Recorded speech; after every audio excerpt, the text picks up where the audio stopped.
दौरा ऑस्ट्रेलिया में पाकिस्तान के दूसरे प्रैक्टिस मैच में सऊद शकील और मोहम्मद रिजवान ने शानदार बैटिंग की है और दूसरे टेस्ट मैच के लिए मोहम्मद रिजवान ने अपनी तरफ से जो काम करना था वो कर दिखाया है। अब देखना ही है कि उन्हें दूसरा टेस्ट मैच खेलने का मौका मिलता है या नहीं। इसका जायज़ा लेंगे कि आज क्या सूरत हाल है। 2 रोज़ा प्रैक्टिस मैच जिसका आज पहला दिन खेला गया। इसके अलावा पाकिस्तान सुपर लीग के एक अहम बॉलर पर 4 मैचेस की पाबंदी लग गई है। पाबंदी लगने की वजह क्या है उसके ऊपर बात करेंगे। और उसके अलावा खुर्रम शहजाद की इंजरी के बाद अब शाहीन शाह अफरीदी को इंजरी से बचाने के लिए बड़ा फ़ैसला किया गया है। पाकिस्तान क्रिकेट बोर्ड ने इस हवाले से क्या फ़ैसला किया है उसके ऊपर बात करेंगे। जबकि उस्मान ख्वाजा पर क्या अब पाबंदी आयद होगी, क्योंकि आईसीसी ने फ़लस्तीन के हक़ में आवाज़ उठाने पर उनके ख़िलाफ़ एक्शन ले लिया है। ये तमाम चीज़ें डिस्कस करते हैं इस रिपोर्ट में। और सबसे पहले बात करते हैं आज के प्रैक्टिस मैच के हवाले से, जिसका आज पहला दिन था और पाकिस्तान ने पहले बैटिंग की। आज अगर पाकिस्तान के बैटर्स की बात करें तो ओवरऑल अगर देखा जाए तो पाकिस्तान ने बेहतर खेल का मुजाहरा किया। जब पाकिस्तान की जो इनिंग्स है वो ख़त्म हुई है तो पाकिस्तान ने 8 विकेटों के नुकसान पर 323 रन बनाकर अपनी पहली इनिंग्स डिक्लेयर की है। इसमें पाकिस्तान के ओपनर्स अब्दुल्ला शफीक और इमामुल हक बड़ी कारकर्दगी नहीं दिखा सके। इमामुल हक ने 37 रन बनाए, अब्दुल्ला शफीक ने 26 रन बनाए। अलबत्ता मोहम्मद रिजवान ने आउट हुए बगैर 50 रन किए और सऊद शकील ने आउट हुए बगैर 70 रन किए। सरफराज अहमद ने 35 रन किए। जबकि जो दीगर खिलाड़ी हैं उनमें सैम अयूब भी 30 रन बनाने में कामयाब रहे। आज उन्हें मौका दिया गया बाबर आजम की जगह पर। तो ओवरऑल ये पाकिस्तान की बैटिंग कारकर्दगी है जिसे कहा जा सकता है कि किसी हद तक बेहतर है, क्योंकि 325 रन एक दिन में करना, बल्कि एक दिन का पूरा सेशन भी नहीं किया था क्योंकि इन्हें डिक्लेयर कर दी थी और हरीफ टीम को खेलने का मौका दिया था, जिसके खिलाफ शाहीन अफरीदी ने 1 विकेट भी हासिल कर ली थी।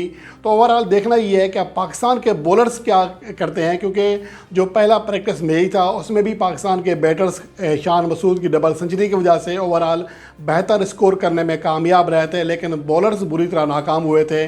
अब देखना ये है कि दूसरे प्रैक्टिस मैच में पाकिस्तान के बॉलर्स की कारकर्दगी कैसी रहती है। और उसके अलावा अब अहम चीज़ ये है कि पाकिस्तान सुपर लीग के एक अहम बॉलर जो कि इस्लामाबाद यूनाइटेड के लिए खेलेंगे, टॉम कर्न, उनके ऊपर पाबंदी लगी है और वो भी 4 मैचेस की, क्योंकि बिग बैश में एक मैच था सिडनी सिक्सर और होबार्ट हरिकेन्स के दरमियान और मैच के आगाज़ से पहले टॉम कर्न पिच की तरफ दौड़ रहे थे। अंपायर ने उन्हें एक बार तंबीह की, मना किया, लेकिन वो बाज ना आए और दूसरी बार पिच की जानिब दौड़ना शुरू कर दिया, जिस पर अंपायर ने उन्हें रोका।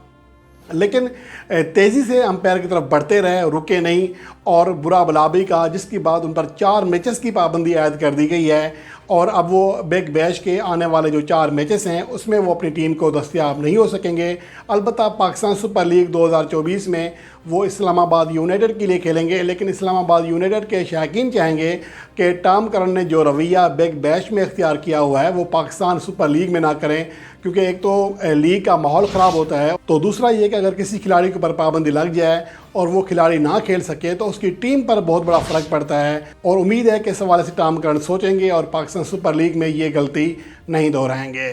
और उसके अलावा पाकिस्तान टीम के फास्ट बॉलर शाहीन शाह अफरीदी के हवाले से पाकिस्तान क्रिकेट बोर्ड ने नई पॉलिसी इख्तियार की है कि खुर्रम शहजाद जो कि पहले टेस्ट मैच में 5 विकेट हासिल करने में कामयाब रहे थे, अपना डेब्यू मैच था पर्थ में, वो अनफिट हो गए हैं, पूरी सीरीज़ से बाहर हो गए हैं। अलबत्ता उनकी जगह किसी नए बॉलर को तलब नहीं किया गया, लेकिन ये फ़ैसला किया गया है कि प्रैक्टिस मैच में भी और टेस्ट मैचेस में भी अब शाहीन अफरीदी को एहतियात के साथ इस्तेमाल किया जाएगा। ज़्यादा बॉलिंग नहीं कराई जाएगी इनसे, ताकि हमारा जो मेन बॉलर है वो भी अनफिट ना हो जाए, क्योंकि इससे पहले नसीम शाह अनफिट हैं, अभी तक वो उनका कम बैक नहीं हो सका। खुर्रम शहजाद अनफिट हो गए हैं, एहसानुल्लाह अनफिट हैं। तो पाकिस्तान के बॉलर्स की एक लंबी लाइन है, जबकि पाकिस्तान के फास्ट बॉलर हारिस रऊफ वो पूरी तरह फिट नहीं है। अलबत्ता उन्होंने ख़ुद टेस्ट फॉर्मेट खेलने से इनकार किया है। तो ओवरऑल पाकिस्तान की जो बॉलिंग लाइन है वो जदोजहद का शिकार है। इस मौके पर अगर शाहीन अफरीदी भी अनफिट हो जाते हैं, उनको कोई इंजरी हो जाती है, तो यकीनन ये पाकिस्तान के लिए बहुत बड़ा धचका होगा। और पाकिस्तान क्रिकेट बोर्ड चाहता है कि इससे निकलने के लिए वो ये फैसला करें कि कम से कम शाहीन अफरीदी को कम से कम यूज़ करना है। इवन के प्रैक्टिस मैच में उन्हें बहुत कम यूज़ किया जाएगा, लेकिन इसके बावजूद देखना ये है कि जब ज़रूरत पड़ेगी क्या कप्तान उन्हें इस्तेमाल करेगा या उन्हें वेट कराएगा ताकि वो इंजर्ड ना हो जाएं। और ये वो खिलाड़ी हैं जो कि पाकिस्तान टीम के नैब कैप्टन हैं اور نیب کیپٹن کو تو زیادہ کردار ادا کرنا پڑتا ہے پاکستان جو ٹیم کی جیت میں، تو یقیناً جب موقع آئے گا تو شاہین افریدی پیچھے نہیں ہٹیں گے T20 ورلڈ کپ 2022 کی طرح۔ لیکن بہرحال امید تو یہ کی جا سکتی ہے کہ شاہین افریدی کو کوئی انجری لاحق نہیں ہوگی اور انشاءاللہ وہ پوری سیریز کھیلیں گے، بلکہ T20 ورلڈ کپ 2024 بھی کھیلیں گے۔ ان کے لیے ایسا فی الحال مسئلہ نہیں ہے، البتہ یہ اچھی چیز ہے کہ احتیاط کی جا رہی ہے۔ اور اس کے علاوہ پاکستان کے نژاد ہیں، پاکستان میں پیدا ہوئے عثمان خواجہ آسٹریلیا کے لیے کھیلتے ہیں۔ آج کل وہ فلسطین کے لیے آواز اٹھانے کی وجہ سے خاصے مشہور ہو رہے ہیں، بہت زیادہ لوگ ان کو ٹیگ بھی کر رہے ہیں، لیکن ICC نے ان کے اوپر کلاتھنگ جو آپ ڈریسنگ کرتے ہیں یا آپ کا اکوائپمنٹ ہوتے ہیں، سامان ہوتا ہے، بیٹ ہو گیا، ہیلمٹ ہو گئی، تو اس کے غلط یوز کے اوپر جو قانون ہے اس کو یوز کرتے ہوئے تنبیہ کی ہے۔ لیکن اچھی چیز یہ ہے کہ فی الحال کسی قسم کا جرمانہ یا پابندی عائد نہیں کی گئی عثمان خواجہ کے اوپر، لیکن بہت سارے لوگ یہ کہہ رہے ہیں کہ اب عثمان خواجہ کے اوپر پابندی لگ جائے گی۔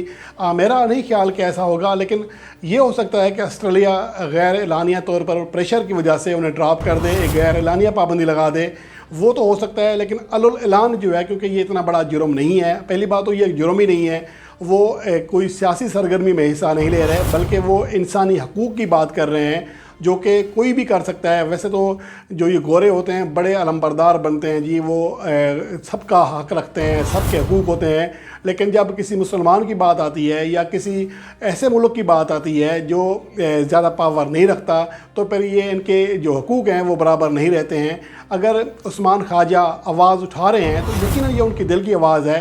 اس کے حوالے سے عثمان خواجہ نے اپنے انٹرویو میں کہا کہ جب وہ غزہ میں اپنے بچوں کو دیکھتے ہیں کہ شہید ہوئے ہیں، زخمی ہوئے ہیں، تو انہیں اپنی بیٹی یاد آتی ہے، اس لیے وہ شدید کرب میں مبتلا ہوتے ہیں، اور اسی کرب کی وجہ سے وہ آواز اٹھانا چاہ رہے ہیں اور یہ اٹھاتے رہیں گے۔ یہ اچھی چیز ہے، عثمان خواجہ نے اس حوالے سے اپنا موقف سامنے رکھا ہے، اور جو دیگر کھلاڑی ہیں یا دیگر بڑی شخصیات ہیں ان کو بھی چاہیے کہ اس حوالے سے اپنا موقف کھلے عام رکھیں، کیونکہ جو بھی ہو رہا ہے ایک ظلم ہو رہا ہے، انسانیت کی تذلیل ہو رہی ہے، اور اس سے بچنے کے لیے لازمی ہے کہ نہ صرف عثمان خواجہ بلکہ دیگر کھلاڑی، خاص طور پر پاکستان ٹیم کو تو اس حوالے سے کردار ادا کرنا چاہیے تھا، لیکن یہاں بدقسمتی یہ ہے کہ اعظم خان نے ایک ڈومیسٹک میچ میں فلسطین کا فلیگ لگایا تو ان کے اوپر جرمانہ کر دیا گیا تھا، گو کہ بعد میں جب لان تان ہوئی تو جرمانہ تو ختم کر دیا گیا، لیکن بہرحال یہاں پر بھی آزادی نہیں ہے اور ایسا ہونا نہیں چاہیے۔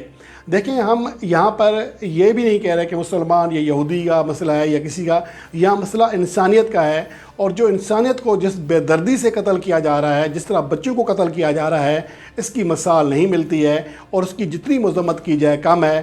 اور جو لوگ اس حوالے سے پابندیوں کے باوجود اپنے کیریئر کو رسک میں ڈالتے ہوئے اس حوالے سے آواز اٹھا رہے ہیں، یقیناً وہ داد کے مستحق ہیں، یقیناً وہ ایک ہیرو ہیں ایسے لوگوں کے لیے، ایسے مظلوموں کے لیے جن کے لیے فی الحال ڈر کی وجہ سے کوئی آواز نہیں اٹھا رہا۔